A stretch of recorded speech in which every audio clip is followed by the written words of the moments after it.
ஆப்கி அதாலத்துல pop and rap star Badshah மேல வச்சிருக்கிற குற்றச்சாட்டு என்னன்னா இவரு ரொம்பவே அதிகமா கன்ஃபியூஸ்டா இருக்காரு. பாட்ஷா, உங்களோட உண்மையான பேரு ஆதித்யா பிரதி சிங் சசோதியா. வீட்ல உங்களோட பேரு பிட்டு. ஆமா சார். ரேப்பர்ல உங்களோட பேரு கூல் ஈக்குவல். ஆமா சார். அதோட பப்ளிக் உங்களை பாட்ஷான்னு கூப்பிடுறாங்க. பேர்ல எதுக்கு இவ்ளோ கன்ஃபியூஷன்? சார், அது ஆதித்யாங்கிற பேரை அம்மா வைக்கணும்னு நினைச்சாங்க. பிரதீக் அப்பா வைக்கணும்னு நினைச்சாரு. அதனால அவங்க 2 பேரும் என்ன நினைச்சாங்களோ தெரியல. அதனால இவனுக்கு 2 பேரும் வச்சிடலாம் நினைச்சிட்டாங்க போல இருக்கு. சிங் சசோதியா என் சார் நேம்.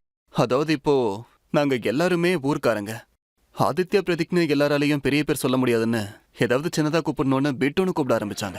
அப்போல இருந்து வீட்டுல பிட்டுன்னு கூப்பிடுறாங்க. நான் இங்கிலீஷ்ல ரேப் பண்ண ஆரம்பிக்கும் போது அப்போ என்னோட email ID cool equal at அந்த மாதிரி ஏதோ ஒன்று ஞாபகம் இல்லை. அப்போ அந்த மெயில் ஐடி தான் வச்சுக்கிட்டு இருந்தேன். அதனால கூல் ஈக்குவல்னு பேர் வச்சுக்கிட்டேன். அதுக்கப்புறம் எனக்கு எவ்வளோ வெயிட் இருக்கோ என் பேருக்கு அந்த அளவுக்கு வெயிட் இல்லைன்னு நான் நினைச்சேன். அதுக்கப்புறம் நான் பாட்ஷான்னு வச்சுக்கிட்டேன். பேர்ல மட்டும் கிடையாது, வேலையிலயும் நீங்க ராஜா தான். ஆமா. நான் உங்களுக்காக ஒரு ராப் எழுதியிருக்கேன்.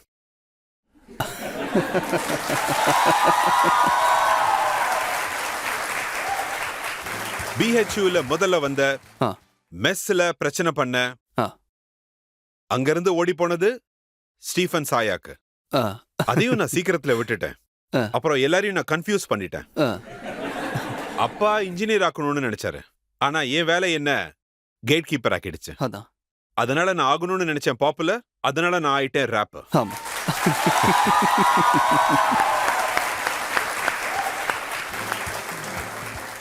இன்னைக்கு நீங்க ரேப் பண்றத பார்த்து ரொம்பவே சந்தோஷமா இருக்கு. ஏன்னா நான் ரேப்பர் ஆகணும்னு சொல்லும் போது அது என்னன்னு கூட எங்க அப்பாவுக்கு தெரியாது. அதுதான் உண்மை. அவருக்கு புரிய வைக்க நான் முயற்சி பண்ணேன். என்ன ஆகணும்னு நினைக்கிறியோ அதை புரிய வைன்னு சொன்னாங்க. அவருக்கு சிங்கர்ஸ்னா யாருன்னு தெரியும், ஆனா ரேப்பர்ஸ்னா யாருன்னு தெரியாது. இப்போ நான் அவர்கிட்ட சொல்லணும்னு நினைக்கிறேன். அப்பா பாருங்க, நான் பண்ணி காமிச்சிட்டேன். நீங்க ரேப் பண்ண கூடாதுன்னு என்கிட்ட சொன்னீங்க. நீங்க என்ன ரேப் பண்ண கூடாதுன்னு சொன்னீங்க. நான் இந்த உலகத்துக்கு கத்து கொடுத்தேன். ஆனா ரேப்பர் ஆகிறதுக்காக ஆலு டிக்கி அதிகமா வாங்குனீங்களா இல்ல அப்பா கிட்ட அடி ஜாஸ்தி வாங்குனீங்களா? ரெண்டுமே தான். அப்பாவோட அடியெல்லாம் ரொம்பவே முக்கியம். ஏன்னா எனக்கு தெரிஞ்சு அப்பா கிட்ட அடி வாங்காதவங்கெல்லாம் நிச்சயமா ஒரு பெரிய ஆளா ஆகவே முடியாது. பெரிய ஆளா வளர முடியும், ஆனா அப்பாவோட அடியால தான் ஒரு நல்ல மனுஷனாக முடியும். அதோட ஆலு டிக்கி நான் நிறைய சாப்பிட்டிருக்கேன். பிட்டு டிக்கி வாலான்னு ஒரு நல்ல கடை ஒன்று இருந்துச்சு. ராணிபாக்ல டியூஷன் போயிட்டு இருந்தேன். அதுல இருந்து 10 அடி தூரத்துல தான் அது இருக்கும். அப்போ டியூஷன்ல இருந்து திரும்பி வரும்போது டிக்கி நிறையவே சாப்பிட்டிருக்கேன்.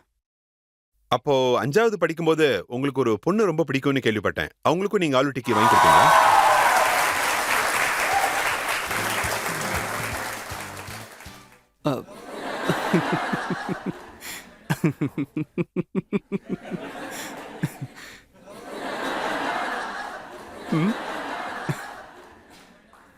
இல்ல சார், நான் பார்த்துட்டு மட்டும்தான் இருந்தேன். இல்ல, அப்போ 5வதுல இருந்து 8வது வரைக்கும் அவ என்னோட பெஞ்ச் பார்ட்னரா தான் இருந்தா. அதுக்கப்புறம் இப்போ அவங்க ஒரு பெரிய டாக்டரா இருக்காங்க. ஆனா அவ என்னோட பெஞ்ச் பார்ட்னரா இருந்தப்பெல்லாம் அவ என் கூட பேசும்போது நான் அவளை பார்க்க கூட மாட்டேன். சில நாள்லாம் நான் பார்த்ததே இல்லை. அது மட்டும் இல்லாம 8வது படிக்கிறப்போ ரக்ஷா பந்தன் அப்போ அவ எனக்கு ராக்கி கூட கட்டிட்டா. என்ன அண்ணனாக்கிட்டு போயிட்டா. அந்த பாட்டோட ஐடியாஸ், அதாவது லடுக்கி பியூட்டிஃபுல், இதெல்லாம் அங்கிருந்து ஆரம்பிச்சுதா? சார், ஆக்சுவலா இது என்னோட ஐடியா கிடையாது. அதாவது விகாஸ்புரியில உட்காந்துக்கிட்டு இருந்தேன். நாங்க அப்போ மோமோஸ் சாப்பிட்டுக்கிட்டு இருந்தோம். அப்போ எனக்கு ஒரு ஃப்ரெண்ட் இருந்தான். அவன் அந்த பாட்டுல இருந்த வேர்ட்ஸ் எல்லாம் அவன் அதிகமா யூஸ் பண்ணுவான். அதனால இந்த வேர்ட்ஸ் எல்லாம் அவன்கிட்ட இருந்து தான் வந்துச்சு. அப்ப அபிதோ பார்ட்டி ஷுருங்கிற பாட்டு அது என்னோட ஐடியா தான். அது என் ஐடியா தான். என் சித்தப்பா ஒருத்தர் இருக்காரு. அவர் எப்போ இந்த வார்த்தையை தான் யூஸ் பண்ணுவாரு. ஆனா என் சித்தப்பா பார்த்து என்ன இவன் இப்படி காப்பி பண்றான்னு கேட்கலாம். நான் என்ன மாதிரி ஆளுங்கெல்லாம் அக்கம் பக்கத்துல இருந்தா ஐடியாஸ் எடுப்பாங்க. உங்க எல்லாருக்கும் நியூஸ் தான் தெரியும். ஆனா எங்களுக்கு நாங்க எல்லாத்துலயும் லிரிக்ஸ் தான் தேடுவோம். ஆனா நீங்க முதல் முறை உங்க பாட்டு எடுத்துட்டு நீங்க மும்பை போகும்போது உங்க ப்ரொடியூசர் காணாம போயிட்டாரமே. ஆமா, காணாம போயிட்டாரு. ஆமா. அதாவது சார், மும்பையை பத்தி நான் கேள்விப்பட்ட வரைக்கும் நிறைய கெட்டவங்க இருப்பாங்கன்னு சொல்லுவாங்க. அங்க இந்த மாதிரி போய் மாட்டிப்போமோன்னு நினைச்சேன். அதனால ஒரு ப்ரொடியூசர் இருந்தாரு. அவர் ரொம்ப பெரிய ப்ரொடியூசர். அவர் என்ன டெல்லிக்கு கூப்பிட்டாரு, அவருடைய வீட்டுக்கு. அவரோட வீடு ரொம்பவே பெருசா இருந்துச்சு. அங்க போனோம்னா கூகுள் மேப் தேவைப்படும். கூப்பிட்டு உட்கார வச்சு சாப்பிடுறதுக்கும் கொடுத்தாங்க. உங்களை பத்தி கேள்விப்பட்டிருக்கேன்னு சொன்னாரு. நான் அந்த அளவுக்கு பெரிய ஆள்லாம் இல்லைன்னு சொன்னேன். நீ ஒரு நல்ல பாட்டு பண்ணணும்னு சொன்னாரு. சரி பண்ணலாம், ஆனா நான் இவ்ளோ காசு வாங்குவேன்னு சொன்னேன். அப்போ எனக்கு அவரு அட்வான்ஸ் கொடுத்தாரு. அதுவே தௌசண்ட்ஸ்ல இருக்கும். சரி ஓகே அப்படின்னு சொன்னேன். மும்பைக்கு வா அப்படின்னு சொன்னாரு. நான் அதுக்கப்புறம் எனக்கு வந்த அட்வான்ஸ் காசுலயே நான் ஃப்ளைட் டிக்கெட் போட்டேன். அதுக்கப்புறம் மும்பையும் போனேன். ஸ்டைலுக்காக நான் பிசினஸ் கிளாஸ் டிக்கெட் போட்டுட்டேன். அப்போ ஸ்டார் ஆயிட்டேன்னு நினைச்சு எப்படி பண்ணேன். மும்பை போய் ஃபோன் பண்ணப்போ அவர் ஃபோன் எடுக்கல. அப்போ நான் இருந்ததும் 5 ஸ்டார் ஹோட்டல்ல தான். சரி அப்போ சந்தோஷமா 5 ஸ்டார் ஹோட்டல்லையாவது இருந்துட்டு போலாம் தான் நினைச்சேன். அப்போ அவரு காணாம போயிட்டாரு. இப்போ ரீசெண்டா ஷில்பா மேம் வீட்ல ஒரு பார்ட்டி நடந்துச்சு. அந்த பார்ட்டில அவரை நான் பார்த்தேன். அவர் அங்க இருக்காருன்னு கூட எனக்கு தெரியாது. அவரு ஹாய் பிரதர் அப்படின்னு சொன்னாரு. நீங்க யாருன்னு கூட தெரியாதுன்னு சொல்லிட்டேன். நான் ஞாபகம் வச்சுப்பேன், ஆனா முகம் மட்டும் தான் ஞாபகம் இருக்கும். பேரை நான் மறந்துடுவேன். உனக்கு ஞாபகம் இருக்கா, நாம டெல்லியில பார்த்தோமே அப்படின்னு சொன்னாரு. நான் இல்லைன்னு சொன்னேன். இல்ல நான் ஒரு படம் பண்ணிக்கிட்டு இருந்தேன், உன்னை ஒரு பாட்டு பண்ண சொன்னல அப்படின்னு சொன்னாரு. அப்புறம் சாஸ்திரி பார்க்ல நம்ம மீட் பண்ணமே அப்படின்னு சொன்னாரு. அப்புறமா தான் புரிஞ்சுது, நீதானா அது அப்படின்னு தோணுச்சு. ஆமா ஆமா அப்படின்னு சொன்னாரு. உங்களுக்காக மேக் பண்ண பாட்டு என்னன்னு தெரியுமான்னு கேட்டேன். தெரியாதுன்னு சொன்னாரு. அபிதோ பாட்டி சுருகின்னு சொன்னேன். அந்த பாட்டை அவருக்காக தான் பண்ணேன்.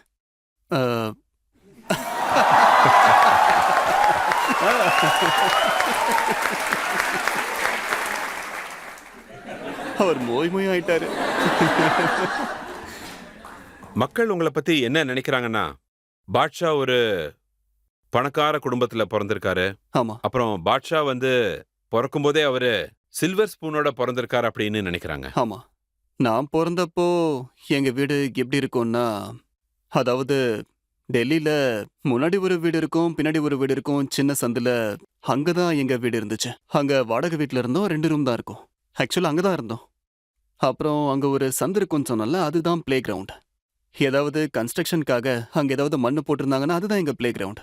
செங்கல் ஏதாவது வச்சு அங்க விளையாடிக்கிட்டு இருப்போம். அங்கதான் சைக்கிள் ஓட்டவும் கத்துக்கிட்டேன். நான் அங்கதான் பிறந்தேன்.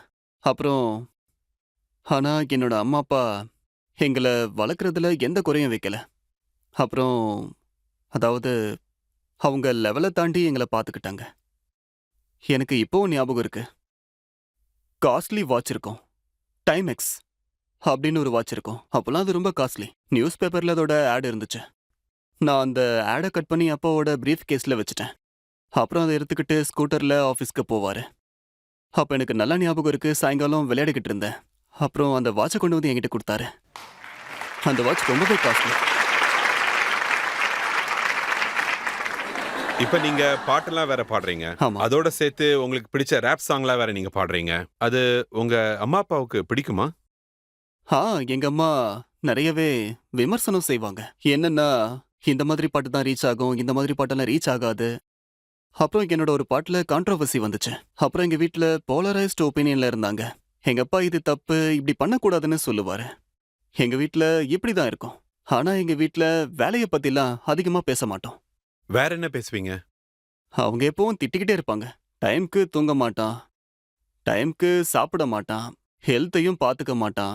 அதோட சொந்தக்காரங்க கதையை தான் பேசிக்கிட்டு இருப்போம். இப்பவும் இந்த கதை தான் ஓடிக்கிட்டு இருக்கோம். சித்தி என்ன பண்ணாங்க, மாமி என்ன பண்ணாங்க. எனக்கும் இதை கேட்கறதுல ரொம்ப இன்ட்ரெஸ்ட். இதெல்லாம் பேச ஆரம்பிச்சா கேட்டுக்கிட்டே இருப்பேன்.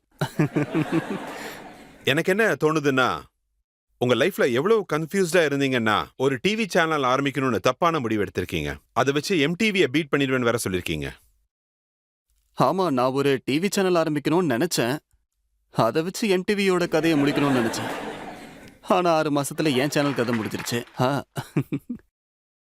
6 மாசத்துல சேனல் கதை முடிஞ்சிருச்சு. அப்புறம் படம் பண்ணணும்னு உங்களுக்கு இன்ட்ரெஸ்ட் வேற வந்துச்சுல்ல? ஃபர்ஸ்ட் படம் தெரியாம தான் பண்ணேன். ஆனா அது ஹிட் ஆயிடுச்சு. அப்போ என்னை விட பெரிய ப்ரொடியூசர் இல்லைன்னு நினைச்சேன். ஸ்கிரிப்டை ஜட்ஜ் பண்றது எனக்கு மட்டும் தான் தெரியும்னு நினைச்சேன். 2வது படத்துல வெறும் 35 லட்சம் தான் வந்துச்சு. இப்ப பப்ளிக்ல இருந்து யாரு கேள்வி கேட்கணும்னு நினைக்கிறீங்களோ கேட்கலாம். நீங்க இத கொண்டாட்டம்னு நினைச்சிட்டீங்க. உங்ககிட்ட ஆனா ஒன்னு சொல்லியே ஆகணும். இது ரஜத் சாரோட நீதிமன்றம், கொஞ்சம் பார்த்து இருங்க. ஏன்னா இனிமேதான் ஆபத்தே இருக்கு. இனிமேதான் ஆபத்து வரப்போகுது. இத ஆப்கி அதாலத்துல முதல் முறை பாக்குறேன். கேள்விகளும் ரேப்பர் மாதிரியே கேக்குறாங்க. அதே மாதிரி பதில் சொல்லுவேன்னு எக்ஸ்பெக்ட் பண்ணாதீங்க. நீங்க ஷாருக் கானோட படத்துக்கு பாட்ஷான்னு பேர் வச்சிட்டீங்க. ஆமா. ஆனா ஷாருக் கான் உங்களுக்காக என்ன பண்ணிருக்காரு? ஷாருக் கான் எனக்காக எதுவும் பண்ணணும்னு அவசியமே இல்ல. அவர் நம்ம இண்டஸ்ட்ரிக்காக நிறையவே பண்ணிருக்காரு.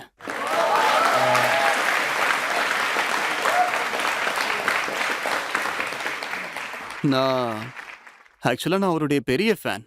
ரொம்ப ரொம்ப பெரிய ஃபேன். நிறைய பேர் அவருக்கு ஃபேனா இருக்காங்க. ஆனா அவரு ஸ்பெஷலா எனக்காக ஒரு விஷயம் பண்ணாரு. அவருடைய டீமுக்காக நான் ஒரு பாட்டு பண்ணி கொடுக்கணும்னு சொல்லி அவர் என்கிட்ட கேட்டாரு. அப்புறம் நானும் ஒரு பாட்டு பண்ணி அவர்கிட்ட கொடுத்தேன். அவருடைய மேனேஜர் பூஜா மேம்னு ஒருத்தங்க இருக்காங்க. எவ்வளோ பணம் அப்படி இப்படின்னு கேட்டாங்க. நான் அவருக்காக ஒர்க் பண்ணதுல ரொம்ப சந்தோஷமா இருக்கேன், எனக்கு அதுவே போதும்னு சொன்னேன். உனக்கு என்ன பைத்தியமா சொல்லுன்னு சொன்னாங்க. சரி, அப்போ எனக்கு பிளே ஸ்டேஷன் வேணும்னு சொன்னேன். அந்த டைம்ல ஒரு பிளே ஸ்டேஷன் வந்திருந்தது, பிளே ஸ்டேஷன் 5. அவங்க ஷுவரானு கேட்டாங்க. நானும் ஓகேன்னு சொன்னேன். ஆனா அப்போ அது லான்ச் ஆகல. அதனால ஆக்சுவலா அவங்க கிட்ட நான் என்ன சொல்லியிருந்தேன்னா, அது இது வரைக்கும் இந்தியாவில் லான்ச் ஆகல, ஸோ இந்தியாவில் ஃபர்ஸ்ட் எனக்கு தான் வேணும்னு சொல்லியிருந்தேன். அதுக்கப்புறம் என்னுடைய ஃபோன்ல வந்து ஒரு வாரத்துல ஃபோன்ல ஒரு போட்டோவை சார் அனுப்பியிருந்தாரு. நீ கேட்டது வீட்டுக்கு வந்திருக்கு, எங்க அனுப்பணும் அப்படின்னு கேட்டிருந்தாரு. அப்போ எல்லாருக்கும் முன்னாடி அப்போ அந்த வெர்ஷனோட பிளே ஸ்டேஷனை ஷாருக் கான் சார் எனக்காக கொடுத்தாரு. நான் எவ்வளவு முட்டாள்னு தெரியுமா? நான் பைத்தியக்காரன். அதுல சார் கிட்ட இருந்து சைன் கூட வாங்கல. ஆனா அதுக்காக இப்ப வரைக்கும் ஃபீல் பண்றேன். ஃபீலிங்கா இருக்கு. மோய் மோய் தான். வியூவர் உங்களுக்காக ஒரு கேள்வியை கேட்டிருக்காரு. நீங்க கையில போட்டிருக்கிற ஒரு டாட்டூவால நீங்க ரொம்பவே எம்பாரஸ்டா ஃபீல் பண்றீங்களாமே, அது உண்மையா? இங்க ஒரு டாட்டூ இருக்குல்ல, இங்க ஃபோக்கஸ் பண்ணா உங்களுக்கு தெரியும். இது உடைஞ்சு போன இதயத்துக்கு மேல பேண்டேஜ் ஒட்டிருக்கு. இது 35 வயசுல ஒருத்தன் இப்படி டாட்டூ போட்டுக்கிட்டா நல்லா இருக்காது. ஏன் இத போட்டுக்கிட்டேன்னு எனக்கு தெரியல. உங்க இதயத்தை உடைச்ச அந்த பொண்ணு யாருங்கிறத மக்கள் தெரிஞ்சுக்கணும்னு ஆசைப்படுறாங்க. இருந்தா சார் ஒரு பொண்ணு. இப்ப அவளுக்கு குழந்தைங்களும் இருக்கு, ஹஸ்பண்டும் இருக்காரு. அது எதுக்கு நாம, அவளுக்குன்னு ஒரு குடும்பம் இருக்கு. ஒரே ஒரு பொண்ணு தானே?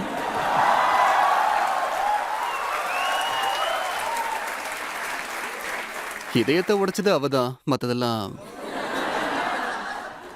அதாவது சில சமயத்துல ஆர்டிஸ்ட் எல்லாம் எவ்வளவு பைத்தியக்காரங்கன்னா அவங்களே அவங்க மனசை உடைச்சுப்பாங்க. வேணும்னே இந்த மாதிரியான சிச்சுவேஷன்ஸை கிரியேட் பண்ணிப்பாங்க.